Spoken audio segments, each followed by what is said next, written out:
Je vous propose de reprendre.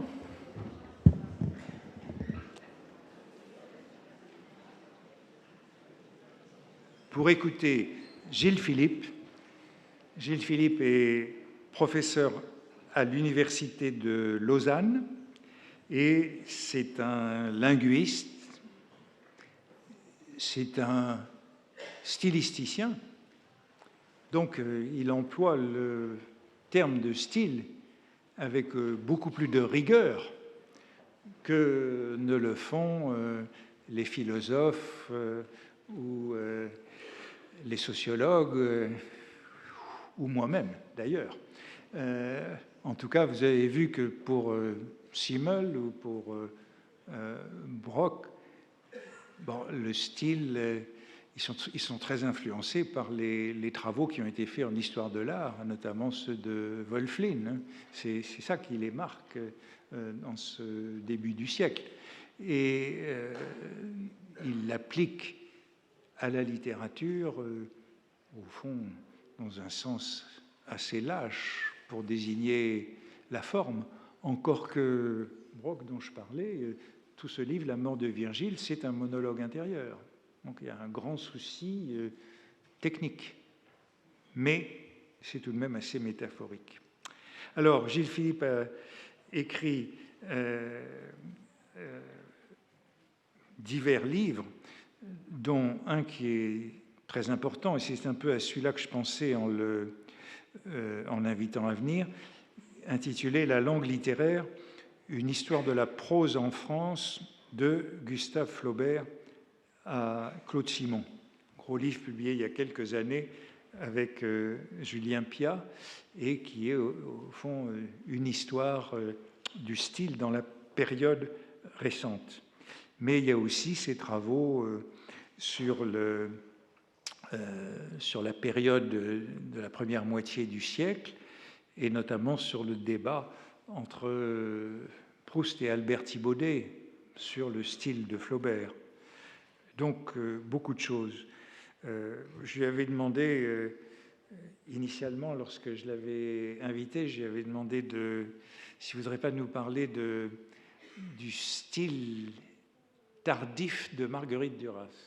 Mais parce que voilà un écrivain qui a, me semble-t-il, un style tardif. Mais il a voulu nous proposer un titre plus général, Les styles meurent-ils ? Réflexion sur le vieillissement et l'usure des formes littéraires. À vous. Merci beaucoup Antoine. Bonsoir mesdames, bonsoir messieurs. Mes premiers mots sont pour vous remercier chaleureusement Antoine pour votre invitation à prendre la parole dans le cadre de ce séminaire. C'est vrai, je n'ai pas voulu parler de Marguerite Duras, c'est bien malgré moi que je prononce son nom. À la question qui donne son titre à mon exposé, les styles meurent-ils ?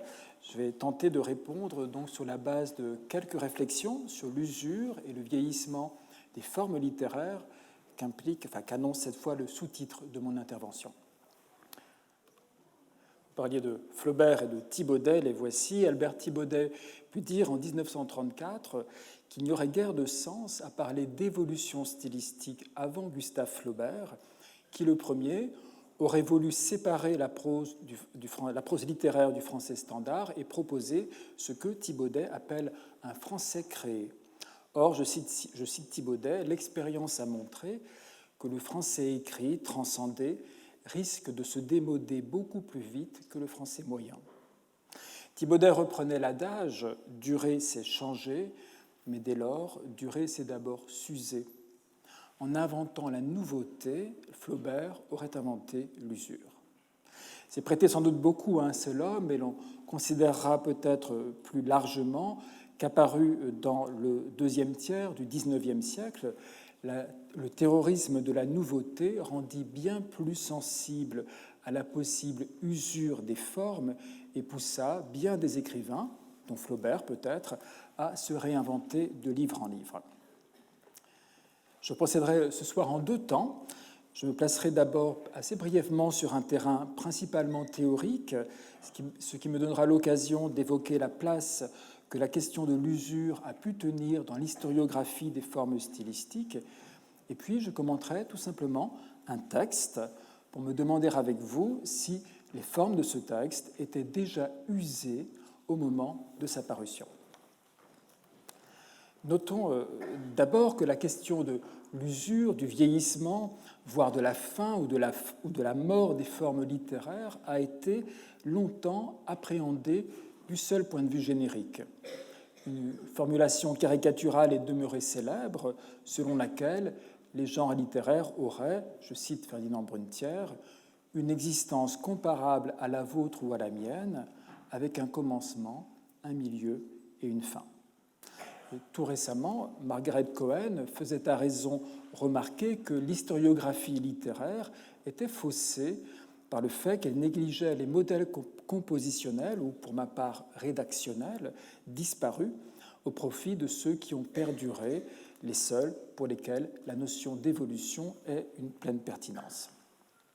Ainsi, oppose-t-on parfois le canon et l'archive. Le canon est formé des œuvres vivantes, des textes dont la mémoire collective a gardé le souvenir, parce qu'elle leur confère un statut prééminent, notamment du point de vue stylistique. L'archive, en revanche, est formée de l'ensemble des textes produits dans un genre donné à une époque donnée. Presque tous les textes de l'archive sont morts. Quelques dizaines de livres sont entrés dans le canon du roman français des XIXe et XXe siècles. Quelques dizaines de milliers de livres forment l'archive du roman français des XIXe et XXe siècles.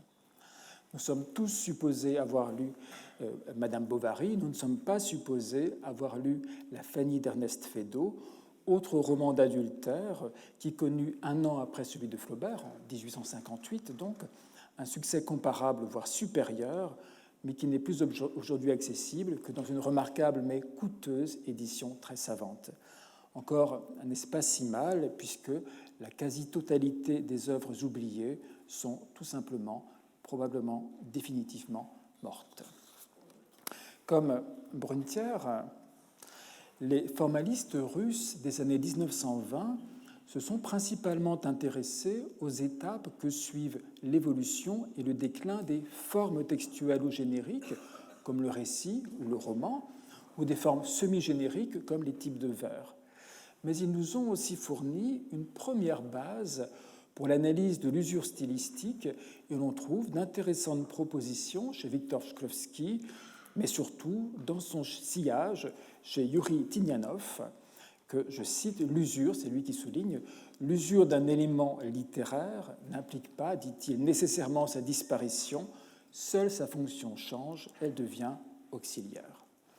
C'est ce que Tinianov appelait, du moins dans la traduction de Tsvetan Todorov, un fait d'automatisation, c'est-à-dire de banalisation, et qu'il compare à la désémantisation de la métaphore dans la catachrèse.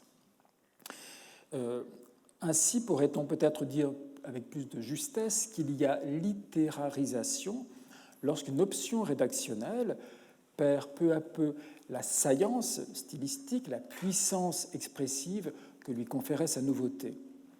Une telle perte est d'autant plus sensible que, je le disais, depuis le deuxième tiers du XIXe siècle, la modernité aurait fait précisément de la nouveauté, de l'originalité, de la singularité, sa base première d'attribution de la valeur esthétique. Or, disait Tinianov, il n'est pas indifférent que tel élément soit, et c'est lui qui souligne, rebattu, usé ou qu'il ne le soit pas. Depuis les années 1880, un terme sanctionne l'usure d'une forme stylistique. C'est celui de cliché, terme qui serait en revanche largement anachronique pour parler de la situation antérieure au XIXe siècle. Sous le régime littéraire dit classique, l'usure jouait probablement un rôle moindre, ou en tout cas un rôle différent dans l'évolution et surtout dans l'évaluation des pratiques rédactionnelles. Je le disais, c'est à cette question de l'usure des pratiques stylistiques littéraires que je vais m'intéresser, et ce sont ces pratiques que je vais nommer style, sans entendre du tout par là la signature singulière d'un écrivain donné. Je ne poserai donc pas l'épineuse question du vieillissement des styles individuels en tant que tel. Je vais me déplacer, me déporter par rapport à la ligne, au fil rouge que suit Antoine Compagnon. Mon horizon problématique ne sera pas de savoir pourquoi, comment un écrivain change de style, pourquoi son style vieillit éventuellement, mais pourquoi on n'écrivait pas de la même façon en 1850 et en 1900, en 1900 en 1950, pourquoi les formes de 1850 ont pu paraître vieillies, usées en 1900, etc. Encore, cet empan du demi-siècle est-il peut-être trop large, puisque si l'on en croit ce qu'écrivait Antoine Albala en 1921, je le cite, « Tous les 10 ans à peu près, l'art et le style changent, et le désir du nouveau pousse les écrivains à varier leurs procédés. » Le linguiste François Rastier faisait le même constat en 2001. En gros, dit-il, un dialecte a pour échelle de durée le millénaire, un sociolecte le siècle, un style la décennie. À la durée se limite cependant sans doute la similarité. Albala insiste sur l'incompressible besoin de nouveauté et sur le début de chaque mouvement décennal. Rastier insiste sur la fin du mouvement décennal et donc au moins implicitement sur le vieillissement et l'usure des pratiques. Le fait est que l'on a cependant généralement envisagé le changement stylistique sur le modèle très simple auquel songe Albala. Des formes vieillissent ou disparaissent parce que de nouvelles formes apparaissent, ou alors des formes nouvelles apparaissent parce que d'autres formes ont vieilli ou ont disparu. Mais il y a derrière cette logique de la substitution du nouveau à l'ancien, du remplacement de l'ancien par le nouveau, une forme de mécanique qui ne se vérifie pas toujours, ou en tout cas pas toujours aussi simplement.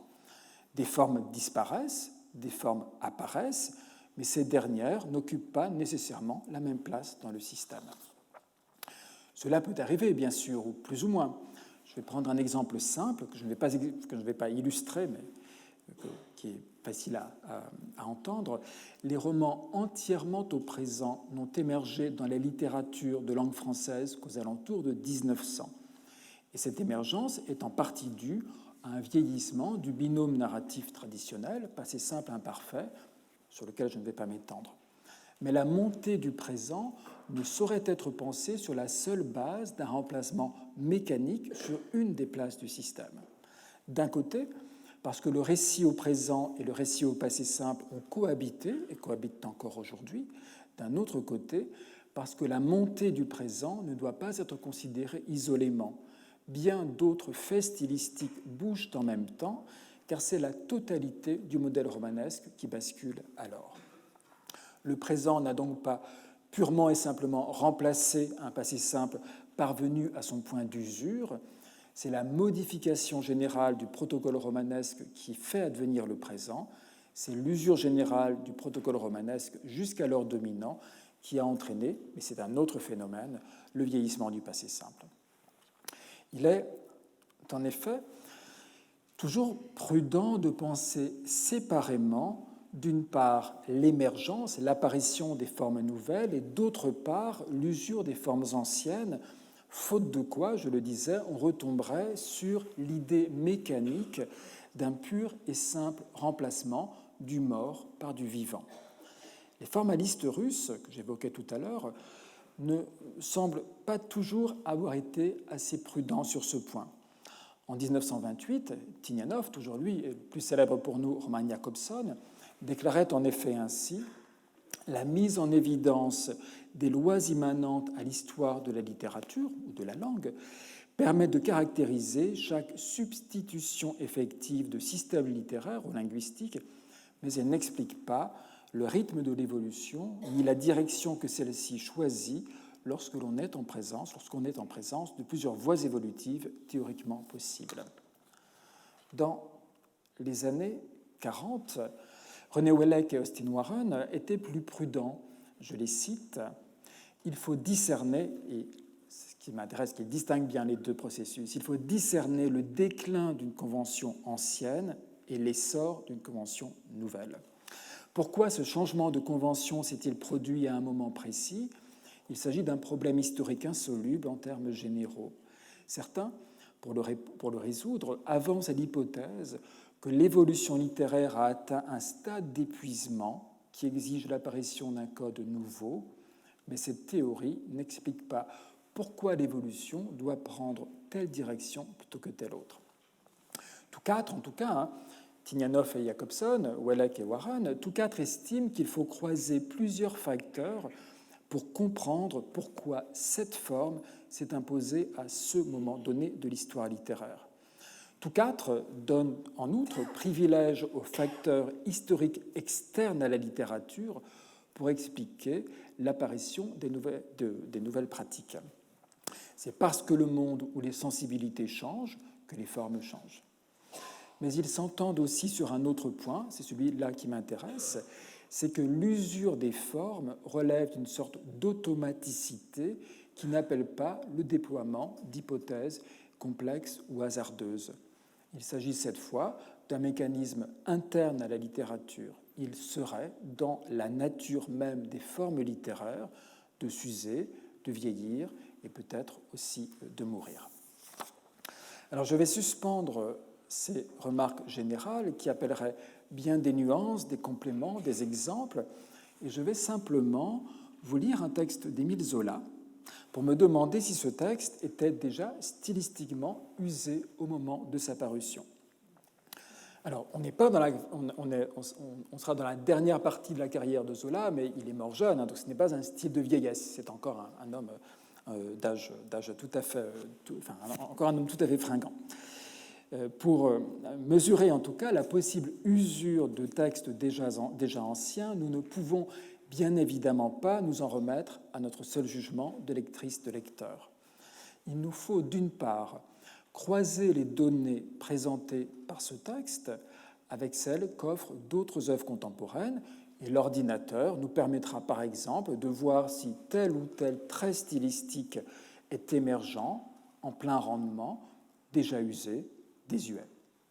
Il nous faut d'autre part reconstituer la perception que les lecteurs de l'époque pouvaient avoir de tel ou tel ensemble de pratiques rédactionnelles.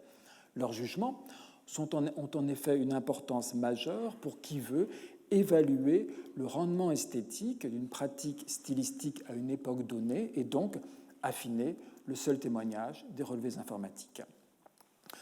Pour illustrer cette remarque, et en m'inspirant d'un protocole suggéré par le critique allemand Hans-Hubert Jauss, nous pourrions alors nous livrer à une petite expérience. Elle va vous paraître compliquée, mais je vais la réexpliquer tout à l'heure.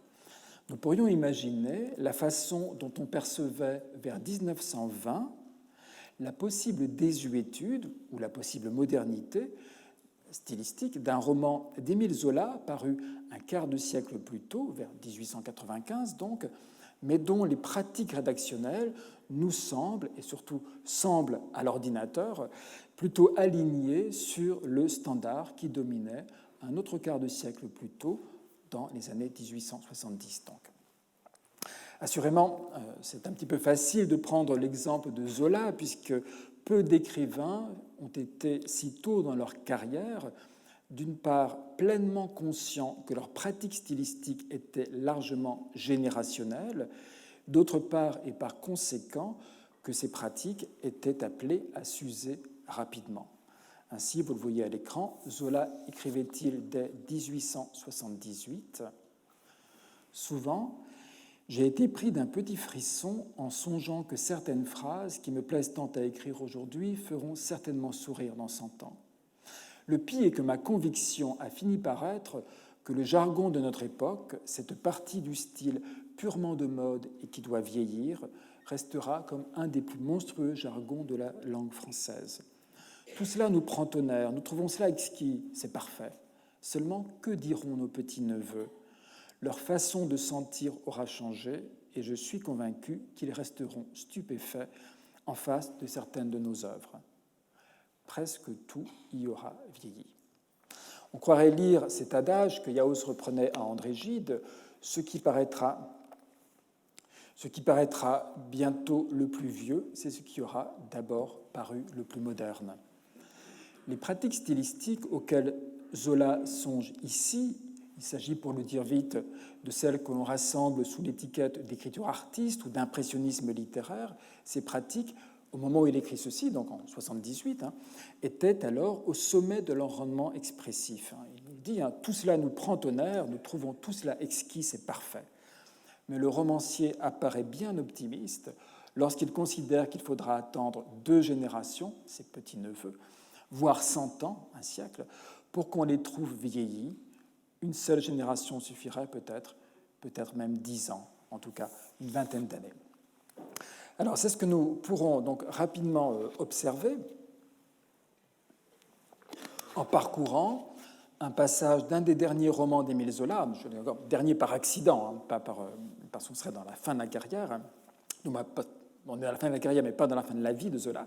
Un des derniers romans d'Émile Zola, je le disais, Lourdes, qui ouvre le cycle des 3 villes, publié entre 1894 et 1898, après que l'écrivain a clos la série des Rougon-Macquart, publiée entre 71 et 93. Les commentateurs s'accordent en effet à considérer que le style de Lourdes avait vieilli. Je cite, « Lourdes a le style et la facture de romans écrits 20 ans auparavant, avec en plus le sentiment gênant de l'écart qui se creuse entre l'expression romanesque et des mentalités nouvelles que Zola saisit parfaitement. » Ce jugement d'un spécialiste d'aujourd'hui reformule, avec le bénéfice du temps, le sentiment que l'on pouvait déjà avoir à la parution du livre 100 ans plus tôt. Dans la Revue Bleue, par exemple, Théodore de Vitseva avait ainsi regretté que Zola n'ait su, je le cite, se dégager des procédés de composition et de style qui lui avaient servi pour sa série des Rougon-Macquart. Il a directement transporté dans la série nouvelle tous les procédés de l'ancienne.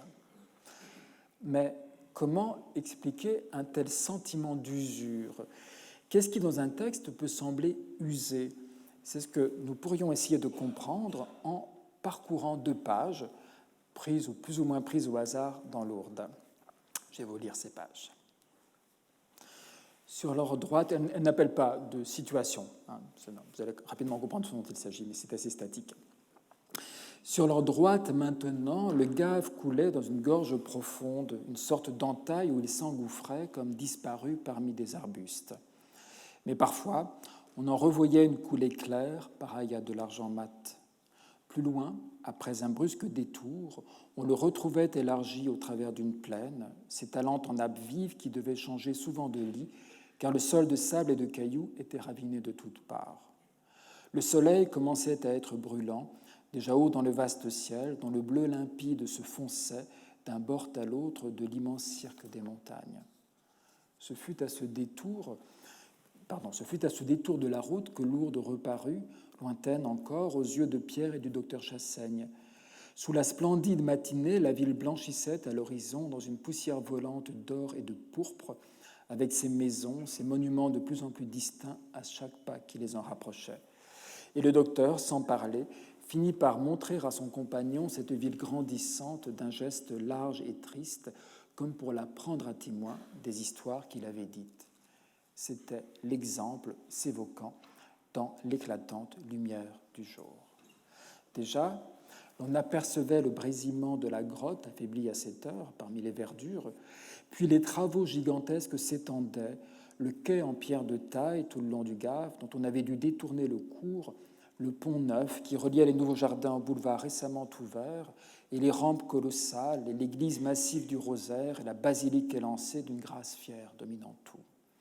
Aux alentours, on ne voyait de la ville neuve à cette distance qu'un pullulement de façades blanches, qu'un miroitement d'ardoises neuves, les grands couvents, les grands hôtels, la cité riche poussée comme par miracle de l'antique sol pauvre. Tandis que, derrière la masse rocheuse où se profilaient les murs croulants du château, apparaissaient, confuses et perdues, les toitures humbles de l'ancienne ville, un pêle-mêle de petits toits mangés par l'âge, serrés peureusement les uns contre les autres. Et comme font à cette évocation de la vie d'hier et d'aujourd'hui, sous la gloire de l'éternel soleil, le petit Gers et le grand Gers montaient, barraient l'horizon de leurs flancs nus que les rayons obliques sabraient de jaune et de rose. Et rassurez-vous, ce sont les dernières lignes du texte, du moins de l'extrait que je vais vous lire. Le docteur Chassaigne voulut accompagner Pierre jusqu'à l'hôtel des apparitions, et là seulement il le quitta, en lui rappelant le rendez-vous qu'il lui avait donné pour le soir. Il n'était pas 11 heures encore. Pierre, que la fatigue tout d'un coup venait d'anéantir, s'efforça de manger avant de se mettre au lit, car il sentait bien que le besoin était pour beaucoup dans sa défaillance. Il trouva heureusement une place libre à la table d'hôte, mangea en dormant, les yeux ouverts, sans savoir ce qu'on lui servait. Puis il monta et se jeta sur son lit après avoir eu le soin de dire à la servante de le réveiller à 3 heures. Mais dès qu'il fut allongé, la fièvre où il était l'empêcha d'abord de fermer les yeux.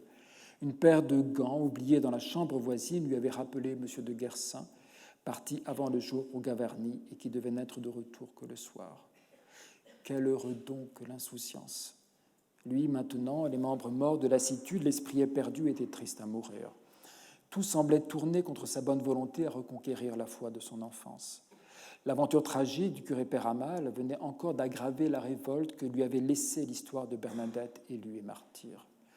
La vérité qu'il était venu chercher à Lourdes, au lieu de lui rendre la foi, allait-elle donc aboutir à une haine plus grande de l'ignorance et de la crédulité, à cette amère certitude que l'homme est seul en ce monde avec sa raison? Voilà, je trouve que le texte, malgré sa possible usure, tient tout à fait encore la route et qu'il est assez plaisant à lire. J'ai besoin d'un extrait assez long, puisque c'est dans la fin du texte que je vais aussi, au début et à la fin du texte, que je vais trouver quelques-uns des phénomènes qui m'intéressent.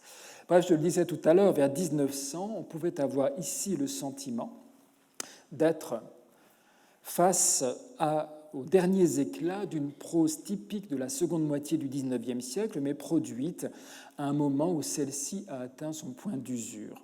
Le texte paraît en 1894, à une époque, je le disais déjà tout à l'heure, où sont usées des formes qui étaient 20 ans plus tôt au sommet de leur rendement expressif et de leur valorisation esthétique.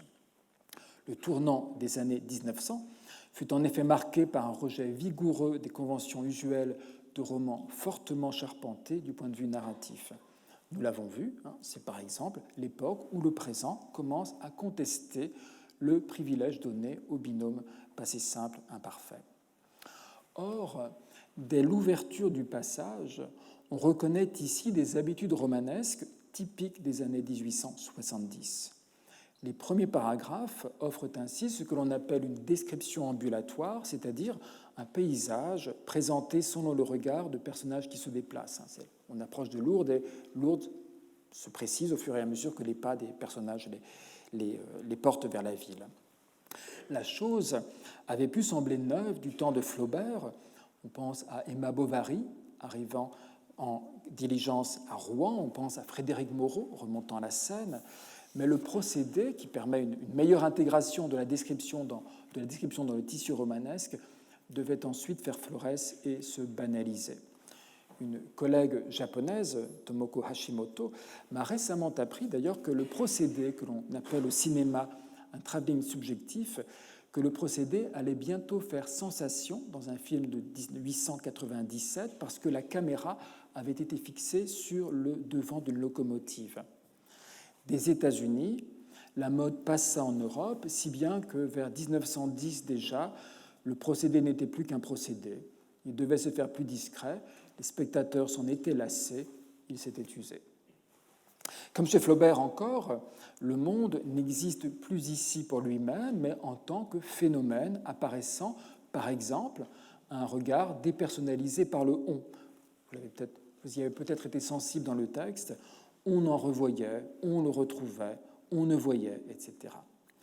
Présente dès les premiers mots la combinaison maintenant plus imparfait. Pour mémoire, cette combinaison est 2 fois plus fréquente dans l'éducation sentimentale en 69 qu'elle ne l'était dans Madame Bovary en 57, donc c'est vraiment un trait 70, est un autre emblème donc, de ce que l'on pourrait appeler le style 1870 et de modalités romanesques dont Michel Raymond a bien montré dans un livre important de 1966 qu'elle paraissait déjà vieillie en 1900. De fait, l'usure du protocole rédactionnel ici mis en œuvre, sans aucun doute déjà sensible au moment où le roman fut publié, apparaît de façon encore plus nette si l'on introduit artificiellement une légère diachronie dans ma synchronie.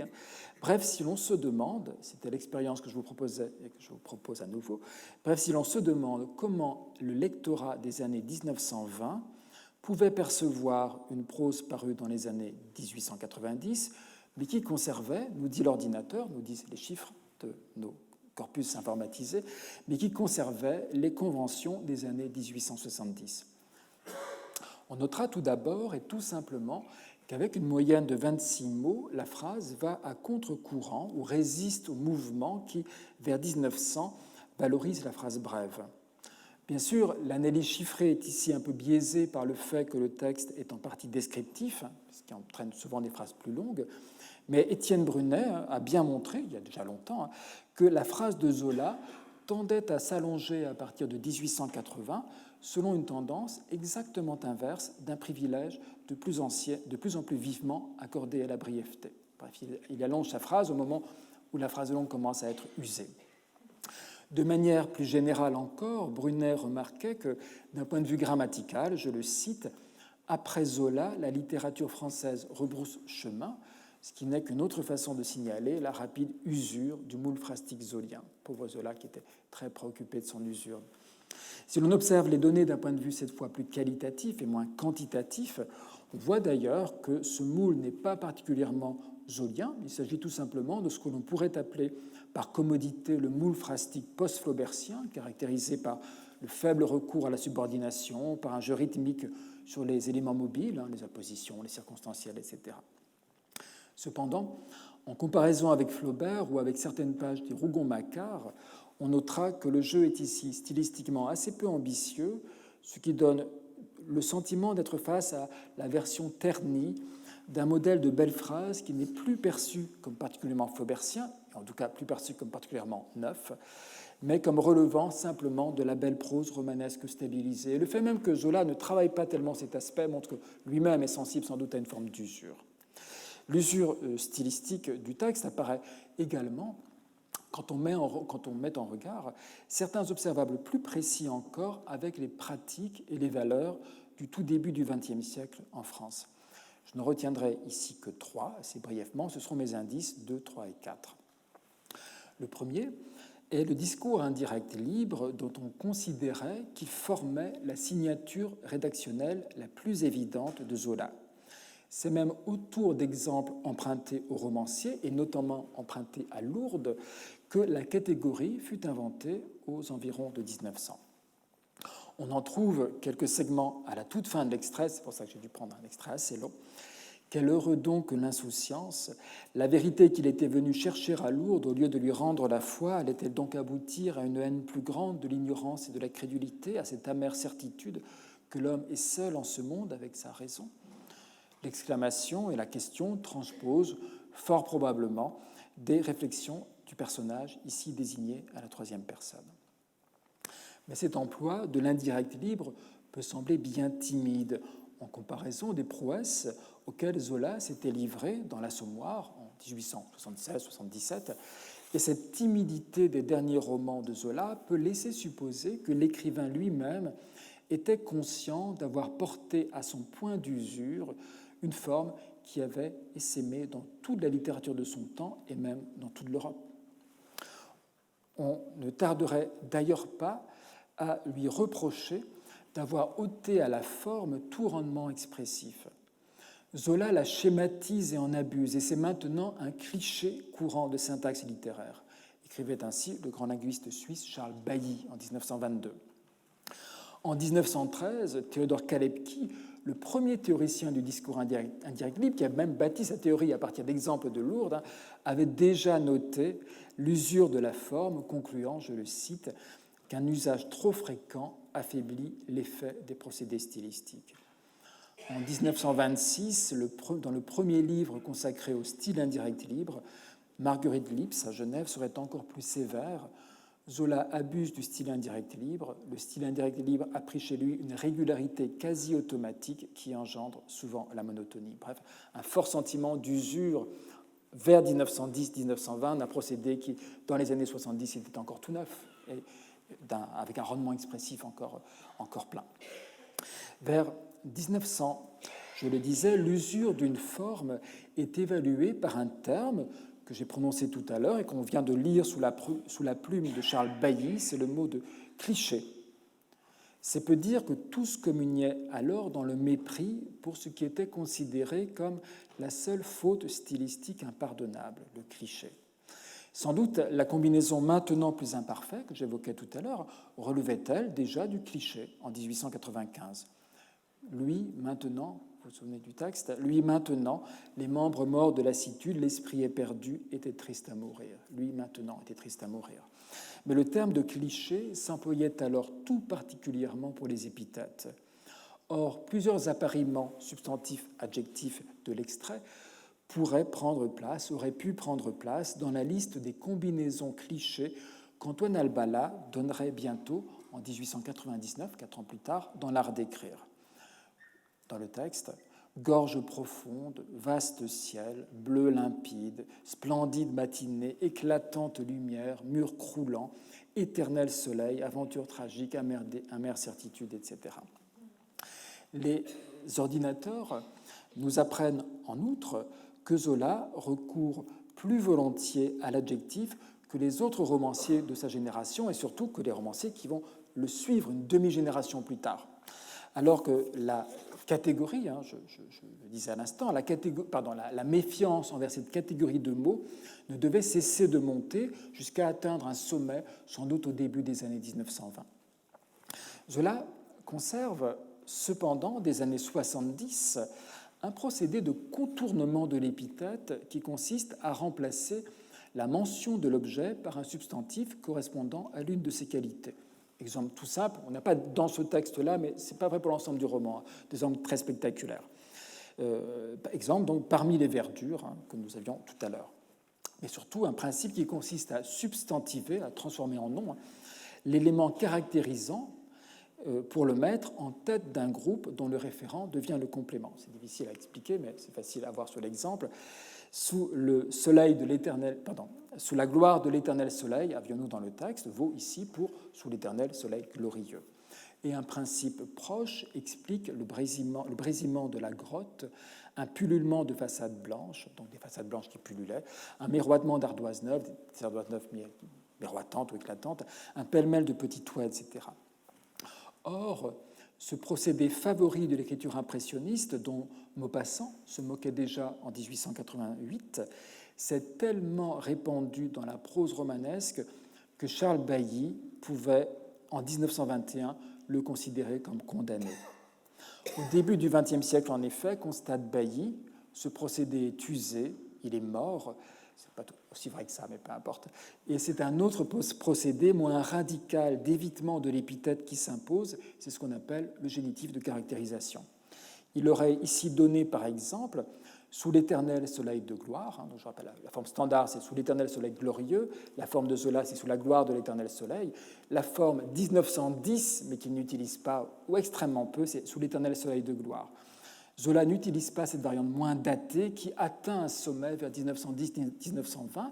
L'aurait-il utilisé, sa prose aurait sans doute paru moins usée.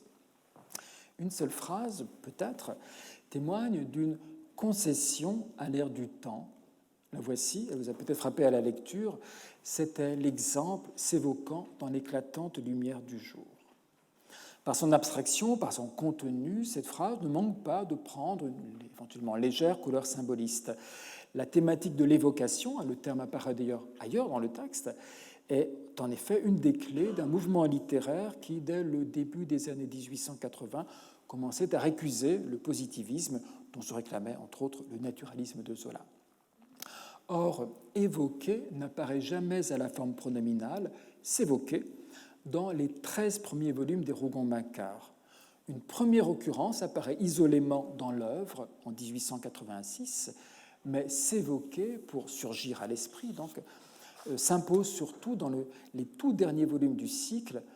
Lourdes, en revanche, en présente 15 occurrences, qui est beaucoup. On peut trouver toutes sortes de raisons à cette possible concession qui relève peut-être d'une volonté de Zola de renégocier sa place dans le champ littéraire, de ne pas être atteint par une usure précoce, mais on notera surtout qu'elle n'aide peut-être pas nécessairement à moderniser la prose du roman. Dès 1890 et surtout à partir de 1900, le retour à une forme de néoclassicisme, parfois très fort chez les anciens théoriciens ou sympathisants du symbolisme, Jean Moréas, Maurice Barrès, André Gide, se donnaient comme une réaction aux étrangetés langagières de cette école. Puisque je viens de mentionner Jean Moréas, je voudrais en conclusion, ou en pré-conclusion, me souvenir de ce que celui-ci écrivait dans le manifeste qu'il avait fait paraître en septembre 1886. Comme tous les arts, la littérature évolue. Évolution cyclique avec des retours strictement déterminés et qui se compliquent des diverses modifications apportées par la marche du temps et les bouleversements des milieux. Il serait superflu de faire observer que chaque nouvelle phase évolutive de l'art correspond exactement à la décrépitude sénile, à l'inéluctable fin de l'école immédiatement antérieure. À la décrépitude sénile, à l'inéluctable fin de l'école immédiatement antérieure. En régime esthétique, donc, celui auquel ressortit la littérature, en régime esthétique, les formes langagières finiraient donc toujours par se banaliser et par perdre tout ou partie de leur rendement expressif. Elles finiraient par vieillir, elles finiraient par s'user et peut-être même par mourir. Les évolutions ont donc toujours une part négative. Elles n'adviennent pas seulement parce que de nouvelles formes sont disponibles, mais aussi, peut-être d'abord, parce que d'autres formes ont atteint leur point d'usure, c'est-à-dire qu'elles se sont banalisées, qu'elles ont vieilli et qu'elles sont peut-être mortes. Si la formulation de Moréas rencontre étonnamment celle de Wellek et de Warren, c'est parce que toutes deux font à l'usure formelle sa place. Elles en font même la seule certitude, le seul phénomène qui soit prévisible du point de vue interne de l'histoire littéraire. Elles en font la base du désir de nouveauté, elles font de l'usure l'élément dynamisant du changement stylistique. Elles en font aussi valoir les deux limites explicatives. Si l'usure est assurée, elle ne permet pas de deviner, de prédire ce qui va advenir. La forme nouvelle n'est pas prévisible de l'intérieur du système, elle est contrainte par l'évolution générale des sensibilités. On doit donc bien penser, c'était la proposition de Wellek et Warren, on doit donc bien penser séparément, d'une part le vieillissement des formes anciennes et d'autre part l'avènement des formes nouvelles. Les secondes ne remplacent pas les premières, ce serait trop simple. Trop simple aussi l'idée selon laquelle la disparition des formes coïncide à un moment T à l'apparition de formes nouvelles. La plupart des textes ont vocation à mêler, en des proportions variables, des formes désuètes, des formes en voie d'usure, des formes stabilisées, des formes au sommet de leur rendement, des formes émergentes. S'il y a un texte dans notre canon littéraire qui montre bien toute cette gamme, c'est Madame Bovary, beaucoup plus que l'Éducation sentimentale, qui a beaucoup moins de formes usées. Et peut-être moins de formes émergentes aussi, au stade où on prend l'histoire. Je me suis facilité la tâche avec mon texte de Zola, un auteur s'il en fut qui fut particulièrement sensible à la question de l'usure. On me pardonnera cette facilité que je me suis donnée. Les nuances exigent du temps. Le mien est largement écoulé et il ne me reste d'ailleurs plus que quelques secondes pour vous remercier très vivement de votre attention. Merci beaucoup pour cette réflexion sur l'usure des styles et l'analyse de ce cas de Zola.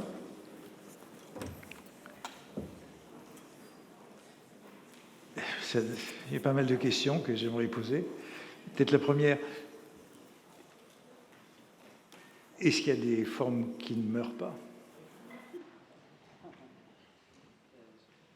Il faut pousser... Celui-ci, voilà. Bien sûr, il y a des formes qui ne meurent pas. Tout simplement, la langue standard ne meurt pas et le fond de langue des œuvres reste intact. Il ne meurt pas le fait que nous accordions le verbe avec le sujet, etc. Ça ne meurt pas. Tout ce qui peut mourir, c'est bien l'idée un petit peu qu'avait Thibaudet dans le premier écran que j'ai affiché, tout ce qui peut mourir, ou tout ce qui meurt particulièrement facilement, c'est tout simplement ce qui s'éloigne de la langue standard. Plus c'est différent de la langue standard, plus l'usure est rapide. C'est aussi une idée qu'on trouve chez Charles Bailly. Plus on s'éloigne de la langue commune, plus le procédé est efficace, plus cette efficacité est limitée dans le temps. Donc il y a bien sûr un fond de langue qui ne bouge pas. Alors, peut-être une question plus complexe que vous aviez en tête, à savoir qu'il y a aussi des formes qui vont reparaître. Si l'on prend un des exemples que j'ai donné tout à l'heure, l'exemple du génitif de caractérisation, on en trouve énormément, je le disais, vers 1910-1920, mais après tout, on en a aussi au XVIIe. Après tout, on en a encore aujourd'hui. On peut dire une journée de folie, on peut dire une histoire d'importance. Et au XVIIe, on avait chez Racine beaucoup de choses qui reprenaient ce moule. Mais ce n'est pas parce qu'on a le même moule à différentes époques qu'on a exactement la même chose. On a la même chose du point de vue linguistique, c'est le même phénomène. Le caractérisant est remplacé par 2 plus un substantif. Mais ce n'est pas la même chose du point de vue stylistique. On n'est pas du tout dans le même type de texte. Et le fait qu'il y ait un maintien ou un retour des formes ne signifie pas qu'il y ait une continuité dans cette forme. Ce sont à chaque fois donc chacune de cette émergence de la forme va entraîner son usure et éventuellement sa reprise plus tard, selon un rythme qui n'est pas prévisible de l'intérieur du système. Oui. Mais si je reviens à la notion que j'introduisais dans le cours de non-simultanéité des contemporains. Tout est possible à tout moment. Oui, absolument. Il y a aussi, j'aime bien prendre, dans ces années 30 allemandes auxquelles vous songiez, j'aime aussi prendre l'inverse, à savoir de la simultanéité du non-contemporain. J'emprunte ça plutôt à Judith Schlanger, qui fait valoir qu'effectivement, on a, c'est ce que je voyais un petit peu dans un de mes derniers écrans, on a dans un même texte, pour m'en tenir simplement à cette idée de coprésence dans le texte, on va avoir dans un même texte des éléments qui sont non contemporains, ils sont simultanés puisqu'ils apparaissent ensemble, mais ils renvoient à des états de langue qui sont tout à fait différents. Ce qui fait que le régime stylistique, le régime historique stylistique des textes n'est pas le même. Madame Bovary est un texte qui est très bariolé du point de vue de l'histoire, c'est qu'il y a à la fois donc coprésence, simultanéité de formes, que l'on a déjà chez Balzac, que l'on a encore chez Balzac, des formes plus anciennes encore, des archaïsmes, des formes émergentes, alors que l'éducation sentimentale est beaucoup moins bariolée du point de vue stylistique. L'éducation sentimentale, c'est le style 70. La plupart des traits que l'on trouve, nous disent les relevés informatisés, que l'on trouve dans Madame Bovary et qui se trouvaient déjà ou se trouvaient encore chez Balzac, ne vont plus guère se retrouver ou vont moins se retrouver dans l'éducation sentimentale. Du coup, ce texte-là présente une moindre simultanéité des noms contemporains au sens où il est beaucoup plus cohérent du point de vue de l'histoire des formes. Et c'est sans doute le début du déclin, le fait qu'il y ait une sorte de stabilité, que le texte soit moins un laboratoire que ne pouvait l'être Madame Bovary, qui est plutôt un texte effectivement d'expérimentation. Il peut aussi y avoir des retours. Il peut y avoir des formes, voulez-vous dire? Alors, c'est toute la question. Une forme peut être à nouveau attestée. Est-ce que c'est un retour? C'est entraîner dans l'histoire une logique qui est un petit peu gênante. Ça veut dire que, par exemple, si je reprends mon exemple tout à l'heure pour éviter de multiplier les exemples, ou je vais en prendre un autre plutôt, je vais prendre un que j'ai évoqué. Par exemple, prenons le discours indirect libre. Est-ce qu'on peut dire que donc, nous avons 2 grands auteurs avant Zola, nous avons La Fontaine et nous avons Flaubert. Est-ce qu'on peut dire que le discours indirect libre chez Flaubert est un retour du discours indirect libre que l'on a chez La Fontaine? Est-ce que ça veut dire qu'on ne l'aurait pas eu chez Flaubert si on ne l'avait pas déjà eu chez La Fontaine? Ça, je pense que c'est un raisonnement qu'on peut difficilement tenir. Pour moi, il n'y a pas un retour du discours indirect libre chez Flaubert par rapport aux attestations qu'on peut avoir et qui étaient plus anciennes. Puis il y a une sorte de réinvention du phénomène. Il faut éviter d'ajouter de la logique au chronologique. Du moins, il faut suspendre l'idée de la causalité ou d'un causalisme derrière, qui serait à l'œuvre derrière l'histoire des formes stylistiques. C'est un peu compliqué d'expliquer sans exemple, mais j'en ai pas dans la poche, donc je l'aurais fait plus volontiers avec... Oui, non, je le disais sans imputer de causalisme. Un retour qu'on observe. Oui, voilà, exactement, un simple retour, une réapparition. C'est pas en les reliant par une corrélation. Mais, par exemple, il y a aussi, vous avez évoqué un mouvement de réduction de la longueur des phrases, mais ensuite les phrases vont de nouveau Bien sûr, augmenter. absolument, parce que c'est cyclique. Hein, c'est cyclique, c'est bien ce que disait Moréa, c'est cyclique. C'est cyclique, absolument. Alors, il faut dégager du coup là aussi une double chronologie. On peut prendre de la chronologie à long terme. Si on est sur 3 siècles, il n'y a aucun doute qu'on est encore dans une période de phrases brèves. Hein. Il y a un très net mouvement sur 3 siècles et en prenant toute l'archive, hein, c'est-à-dire sur des millions de mots dans des textes littéraires et pas seulement dans le canon. Ce qui est un petit peu gênant comme méthode, mais peu importe.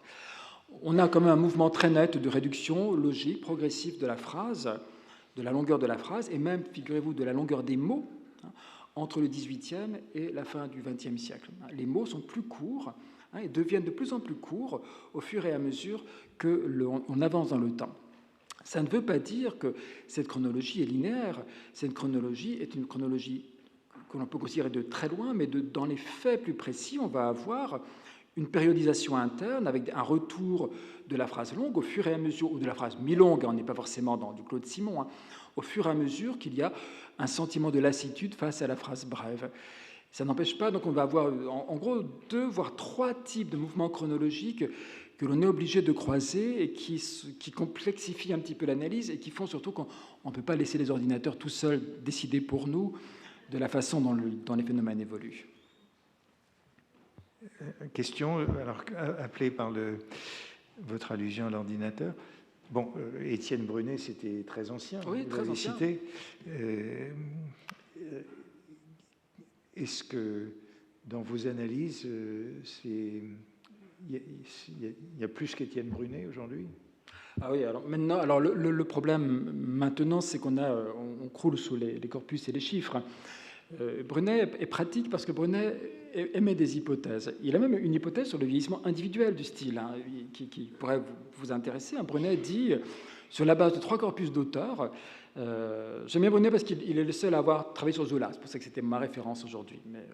Mais bien sûr, aujourd'hui, on a des instruments qu'on n'avait pas à l'époque.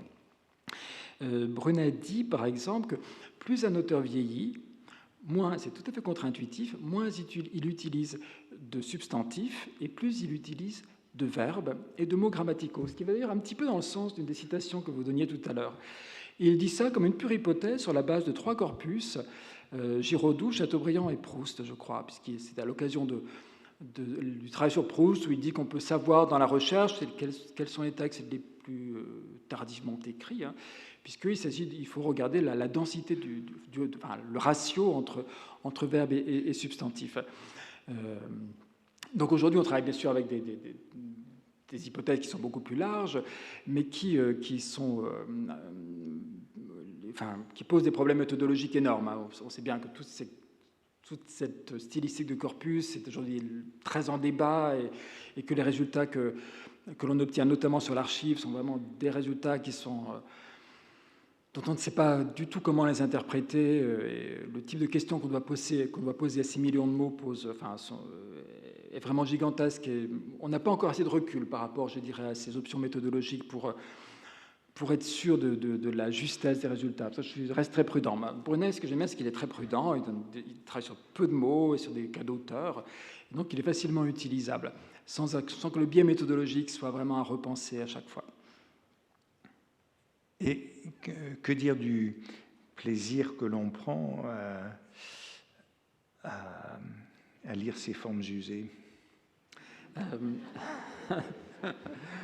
Alors, les formes usées, moi, j'ai remarqué que je n'avais pas caché mon plaisir à la fin de la lecture du texte de Zola, parce que ces formes ne sont plus usées pour nous. Elles ont une sorte de patine. Nous ne sommes pas des lecteurs des années 20. Nous ne sommes pas des lecteurs de 1900. C'est pour ça que Elles sont usées, mais sont-elles plus usées que... Elles sont différemment usées. Est-ce qu'elles sont plus usées que celles de l'éducation sentimentale, qui, quand le volume a apparu en 69, n'était pas un volume usé, alors que quand Lourdes paraît, c'est un volume avec un style usé. Donc notre plaisir peut être le même. Il semble que pour un lectorat plus proche de la parution, le plaisir soit moindre. On attend des œuvres qui nous sont contemporaines, sans doute qu'elle ne soit pas usée. On voit bien que bien des auteurs sont relégués au second rang du canon, tout simplement parce qu'ils font paraître dans les années 60 des livres qui ne correspondent pas au canon des années 60. C'est une chose que Bourdieu, d'ailleurs, a pensé, hein, à savoir que le jugement esthétique, quand il s'agit du contemporain, c'est-à-dire de l'immédiatement contemporain du regard du spectateur, du lecteur et de la critique, le jugement esthétique ne se fait pas en termes de beau, de parfait, de réussite, de non-réussite, mais de daté ou pas daté. On le voit bien, tendez l'oreille, on va trouver qu'une chose est novatrice, originale, et on ne va pas dire elle est belle, on va dire pour l'immédiatement contemporain. Donc le type de jugement que nous avons par rapport aux œuvres est aussi modifié par le fait que nous savons qu'elles ont été produites il y a un siècle, 2 siècles, et il y a un charme des textes du XVIIe qui est évident, et que nous n'avons pas le même type de jugement, du moins dans notre pratique culturelle, par rapport aux œuvres qui nous sont immédiatement contemporaines. On le voit, ça, par exemple, prenons un exemple immédiatement contemporain, on reproche constamment à Michel Houellebecq d'avoir un style usé.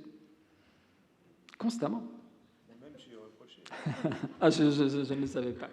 Mais vous voyez, le contemporain, l'immédiatement contemporain, juge généralement de façon négative, hein, les formes usées, alors que nous n'allons pas reprocher à Flaubert d'avoir un style usé.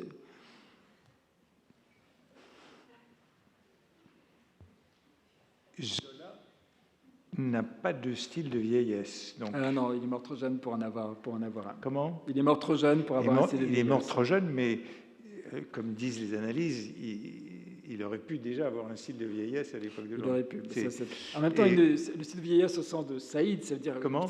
Au sens de Saïd et un petit peu le fil que vous suivez, c'est l'idée d'un style que l'on a quand on sait qu'on va bientôt mourir. Hein, c'est l'idée de Saïd. Or, Zola, même quand il est au cycle suivant, celui des 4 évangiles, ne pense pas qu'il va mourir si vite. Hein, il sait que son style a vieilli, mais ce n'est pas un style de vieillesse du tout, au sens des grands modèles que vous évoquiez, parce qu'il est mort trop jeune. Oui, mais le style de vieillesse d'un certain nombre d'écrivains ou d'artistes peut venir avec le sentiment justement d'usure d'un certain nombre des formes. Alors peut-être y a-t-il un style de vieillesse dans Lourdes, effectivement. Je ne suis pas un spécialiste de Zola, moi je m'intéresse à des phénomènes assez généraux, donc je n'ai pas d'avis sur la question, mais peut-être qu'un zolien nous confirmerait l'hypothèse, je ne sais pas. Il a peut-être eu un style de... Si on en croit son obsession de l'usure, de sa propre usure, il a peut-être eu un style de vieillesse... Non, parce que la question s'est posée peut-être très tôt pour lui même. Le texte que vous avez cité pour commencer sur le sentiment du passage, c'est un texte qui décrit tôt. Oui, absolument, très tôt. Il a 38 ans, si je ne m'abuse. Il n'écrit plus ça à l'époque de Lourdes. À l'époque de Lourdes, pas à ma connaissance, non. Mais c'est quand même en filigrane dans la plupart des écrits critiques de Zola. Il y a comme cette idée du vieillissement, hein, et de la non-coïncidence entre son projet esthétique et intellectuel d'une part et les formes stylistiques qu'il emploie. Ça le préoccupe. Il n'y a pas une théorie, c'est des choses qui apparaissent incidemment au fil de sa plume. Il n'y a pas une théorie constituée, du moins à ma connaissance. Et ce que vous montrez, c'est même qu'il n'y a pas de renouvellement au-delà des Rougon-Macquart. Ce que je montre, c'est que le lectorat de l'époque a perçu qu'il n'y avait pas de renouvellement au-delà des Rougon-Macquart. J'ai jeté un œil récemment aux œuvres plus tardives, hein, au premier volume, puisque le cycle est inachevé, des 4 évangiles.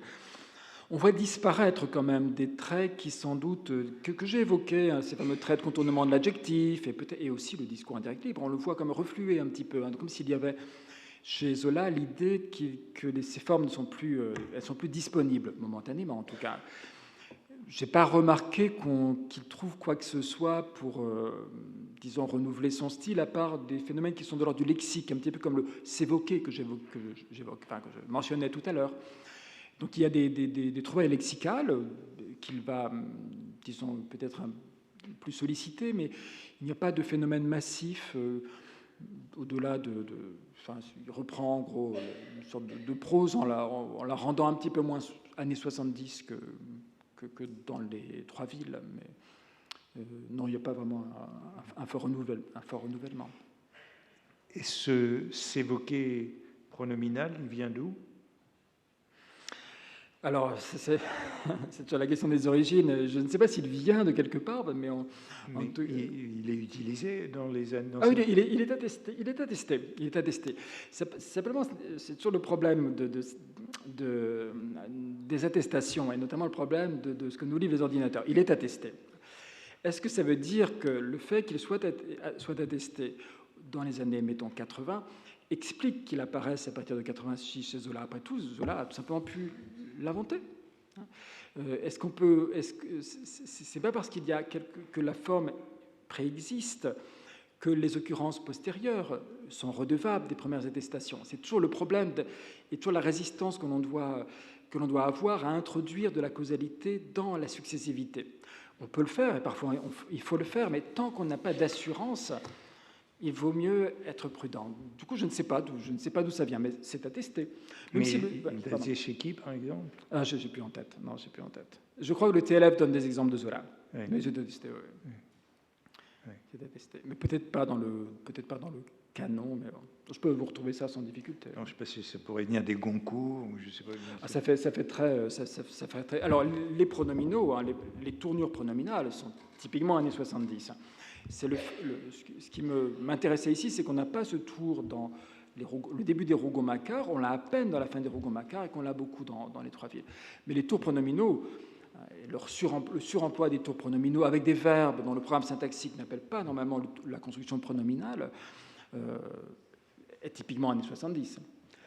Typiquement années 70. Mais Zola a pu avoir le sentiment que c'était, en tout cas, que c'était moderne. Donc il se renouvelle un peu du point de vue lexical, beaucoup plus que du point de vue grammatical. On observe plutôt une sorte de symphonie des adieux, de tout ce qu'on avait dans l'Assommoir, par exemple, et qui vont progressivement disparaître au profit d'un protocole rédactionnel beaucoup plus simple dans les derniers romans, même si la carrière est interrompue par l'accident.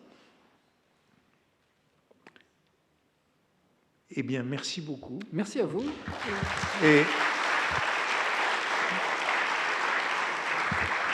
Et j'ai fait une erreur tout à l'heure. Je vous ai dit qu'on se revoyait donc dans 15 jours. Ce n'est pas dans 15 jours, puisque j'arrête 2 semaines.